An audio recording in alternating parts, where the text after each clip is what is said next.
जब हम प्राचीन भारत के बारे में सोचते हैं तो दिमाग में क्या आता है? राजा महाराजा, बड़ी बड़ी लड़ाइयाँ, है ना?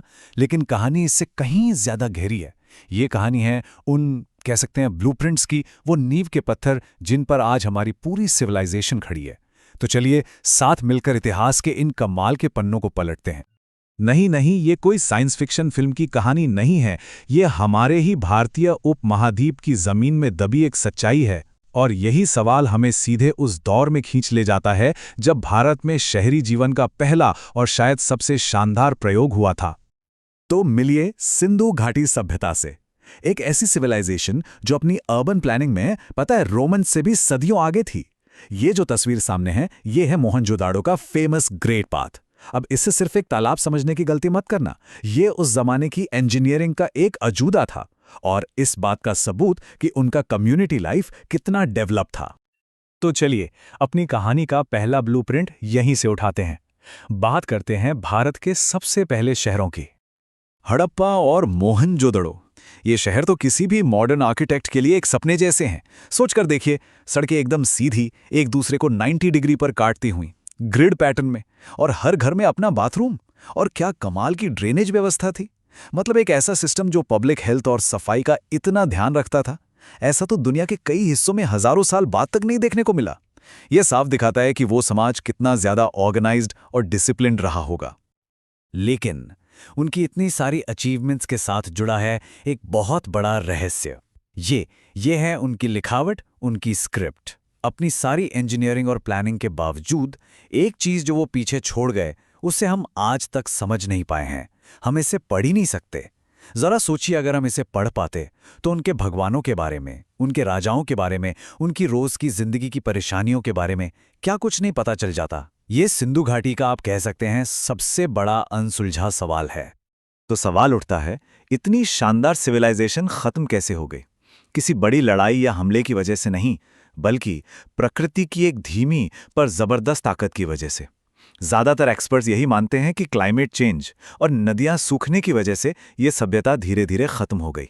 ये कहानी दुख तो देती ही है, पर आज के हमारे समय के लिए एक बहुत बड़ी वार्निंग भी है कि देखिए, सबसे एडवांस समाज भी पर्यावरण के बदलाव के सामने कितना कमजोर हो सकता है। तो उन शहरों के खंडरों पर एक नए युग की शुरुआत हुई। इस बार का निर्माण ईंट और पत्थर का नहीं था। ये दौर था नए नए विचारों के बनने का, नए सोशल स्ट्रक्चर के तैयार होने का। एक बिल्कुल नया ब्लूप्रिंट लिखा जा रहा था। इस दौर का असली गेम चेंजर था एक मेटल, लोहा। सोचिए, लोहे की कुल्हाड़ियों से घने जंगलों को काटना और खेती के लिए जमीन तैयार करना कितना आसान हो गया होगा। लोहे के हल ने खेती की पैदावार बढ़ा दी, और इसका नतीजा, जो समाज पहले कबीलों में रहता था, घूमता फिरता था, वो अब एक जगह बसने लगा, बड़े बड़े राज्य बनाने लगा। और जैसे जैसे समाज बढ़ा, वो और ज्यादा कॉम्प्लेक्स होता गया। और इसी कॉम्प्लेक्सिटी को मैनेज करने के लिए एक नया सोशल ब्लूप्रिंट सामने आया, वर्ण व्यवस्था। अब इसे आप एक तरह से काम के बंटवारे जैसा समझ सकते हैं। समाज को चलाने के लिए सोचने वाले लोग चाहिए, रक्षा करने वाले चाहिए, व्यापार करने वाले चाहिए, और मेहनत करने वाले भी। लेकिन असली प्रॉब्लम तब शुरू हुई जब यह सिस्टम, जो शायद शुरू में काम पर आधारित था, धीरे धीरे जन्म पर आधारित और बहुत ही ज्यादा कठोर हो गया। और इसी से समाज में बहुत गहरी खाई बन गई। अब जब समाज में इतनी उथल पुथल मची हुई थी, तो इसी माहौल से दो बहुत ही क्रांतिकारी विचार निकले, बौद्ध धर्म और जैन धर्म। इन्हें सिर्फ नए धर्म कहना ठीक नहीं होगा। ये उस समय के महंगे और मुश्किल यज्ञों और पुरोहितों के दबदबे को एक खुली चुनौती थे। इन्होंने लोगों को मुक्ति का एक नया रास्ता दिखाया, एक ऐसा रास्ता जो ज्यादा पर्सनल था, नैतिक था, एक ऐसा रास्ता जो जन्म से नहीं बल्कि आपके कर्मों से तय होता था। और सबसे बड़ी बात, ये रास्ता हर किसी के लिए खुला था। विचारों के इस पूरे मंथन के बाद भारत ने अपनी पहली असली सुपर पावर को उभरते हुए देखा।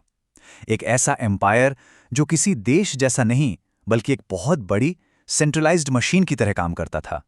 हम बात कर रहे हैं मौर्य साम्राज्य की। और इस विशाल मशीन का सबसे फेमस ऑपरेटर कौन था? सम्राट अशोक। उन्होंने कलिंग की लड़ाई जीती, पर उस जीत की कीमत ने उन्हें अंदर तक बदल कर रख दिया। ऐसा कहा जाता है कि जंग के मैदान में इतना खून बहा था कि पास की दया नदी का पानी लाल हो गया था। उस नज़ारे ने अशोक को इतना हिला दिया कि उन्होंने हमेशा हमेशा के लिए लड़ाई का रास्ता छोड़ दिया और शांति और नैतिकता यानी धम्म के रास्ते पर चल पड़े। तो हम इसे मशीन क्यों कह रहे हैं? जरा सोच कर देखिए। आज से लगभग 2300 साल पहले एक ऐसी सरकार थी जिसका अपना टैक्स डिपार्टमेंट था। एक ब्यूरोक्रेसी थी जो माइन से लेकर होटलों तक सब कुछ रेगुलेट करती थी।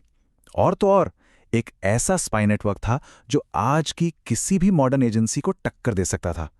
यह चाणक्य के अर्थशास्त्र पर बना हुआ टॉप डाउन कंट्रोल का एक, कह सकते हैं, परफेक्ट ब्लूप्रिंट था। मौर्यों की उस विशाल मशीन के कमजोर पड़ने के बाद भारत ने एक और ऊंचाई को छुआ। लेकिन ये ऊंचाई फौजी ताकत की नहीं थी, नहीं, ये थी कल्चर की, साइंस की, आर्ट की ऊंचाई। ये था गुप्त साम्राज्य का गोल्डन एज यानी स्वर्ण युग। तो सवाल यह है कि ये वाला ब्लूप्रिंट अलग कैसे था?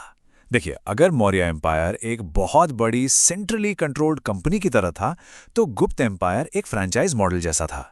मतलब सम्राट तो सबसे ऊपर हैं, लेकिन जो लोकल शासक हैं उन्हें अपने इलाके चलाने की काफी आजादी दी गई थी। ये सिस्टम मौर्यों जितना सख्त नहीं था, पर उससे कहीं ज्यादा फ्लेक्सिबल था। और शायद इसी फ्लेक्सिबिलिटी ने इनोवेशन के लिए एक माहौल तैयार किया। और इस इनोवेशन का सबसे बड़ा सिंबल, ये नंबर 0। आज हमारे लिए ये बहुत आम बात है ना?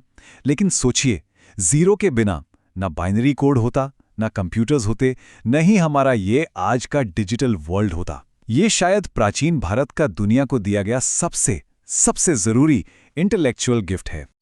और ये जो कल्चरल बूम आया था, ये कोई अचानक नहीं हो गया। एम्पायर में शांति थी, ट्रेड से पैसा आ रहा था और शासन का तरीका भी डिसेंट्रलाइज था।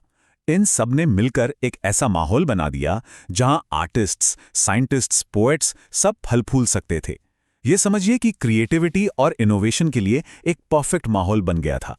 कालिदास की महान कविताएं और अजंता की वो खूबसूरत पेंटिंग्स सब इसी दौर की देन है। तो इन हजारों सालों की कहानी, इन अलग अलग ब्लूप्रिंट्स से आखिर हमें मिला क्या? इनकी आवाज, इनकी गूंज आज हमारी दुनिया में कैसे सुनाई देती है? सच पूछिए तो ये विरासत हमारे चारों तरफ है। सिंधु घाटी से हमें सस्टेनेबल अर्बन प्लानिंग का आइडिया मिला। वैदिक काल ने हमें फिलॉसफी दी। मौर्यों ने हमें एक मजबूत सेंट्रलाइज स्टेट का मॉडल दिखाया। तो वहीं गुप्तों ने यह सिखाया कि डिसेंट्रलाइज्ड राज में कल्चरल एक्सेलेंस कैसे हासिल की जा सकती है।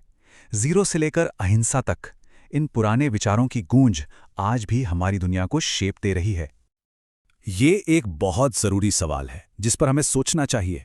अगर आज मौका मिले कि हम इन पुराने ब्लूप्रिंट्स में से किसी एक को चुनकर अपनी आज की दुनिया में फिर से लागू कर सकें, तो हम किसे चुनेंगे?